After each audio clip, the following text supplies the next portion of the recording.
ঠাম্মি, কাউকে জোর করা মানে তাকে ফিজিক্যালি জোর করা নয়। তাকে কিছু করার জন্য বাধ্য করাটাও সেটা জোর করাই হলো, সেটা ইমোশনালি হোক আর যাই হোক। আজকে ঝিল্লি এই তেঁতুল পাতাতে হয়তো নতুন নয়, কিন্তু বউ হিসেবে তো নতুন। তাকে যদি তোমরা বাধ্য করো, কিছু বলো, ও তো সেটা করবেই, না চাইলেও সেটা করবে। আর সেটাও তো সেই বাধ্য করে জোর করাই হলো, তাই না? দাদু ভাই একটু শান্ত হও। ঝিল্লিকে আমরা বাধ্য করিনি রাজি হইবার জন্য, ঝিল্লি তো নিজের থেকেই রাজি হয়েছে। আমরা কিছু করিনি, না হইলে কি আমরা এত দূরে এগোতে পারতাম? ঝিল্লি রাজি হয়েছে এই ফুলসজ্জায়। মেয়েদের মন কি তাকে তুমি জানো দাদু ভাই? হয়তো অনুভব করেছে, হয়তো তোমার সাথে জড়ায় পড়ছে। ইম্পসিবল।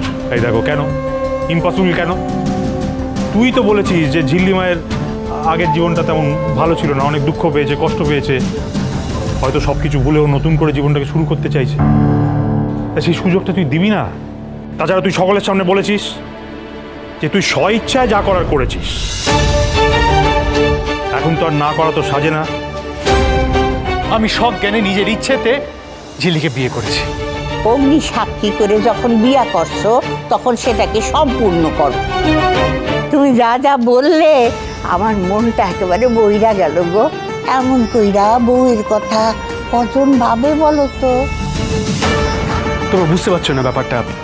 আমি জানি খুব ভালো করে ঝিল্লি আমাকে মেনে নিতে পারিনি, আর সেটাই স্বাভাবিক, কারণ এই বিয়েটা নর্মালভাবে হয়নি। ওরা আমাকে না মেনে নেবারই কথা। আর আমার তো মনে হয় যে ঝিল্লি যদি মনে করে ও আমার সাথে এক ঘরে থাকবে না, তাহলে সেটাই করা উচিত। স্বামী স্ত্রীতে এক ঘরে থাকবো না? না, থাকবে না।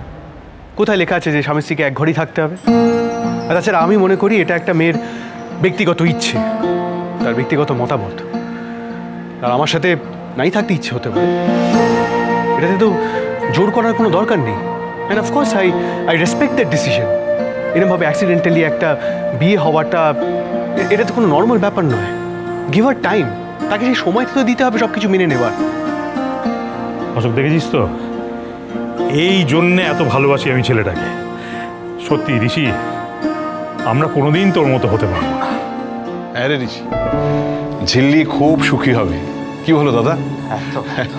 আর ঋষি, তুইও খুব ভালো লাইফ পার্টনার হবি, দেখে নিস। দাদু ভাই, তুমি যা যা বললে আমি একটা কথাও ফেলতে পারবো না। তাহলে প্লিজ এসব বন্ধ করো ঠাম্মি।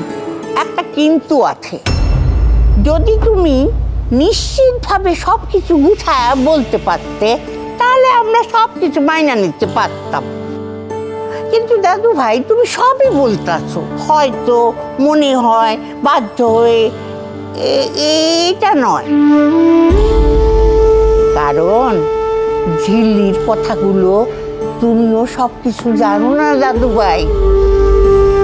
তোমারও ওকে জানার, বোঝার বাকি আছে দাদু ভাই। ঘর সাজানোই বলো আর প্রেমের কথাই বলো, এসব তো বাচ্চার ব্যাপার।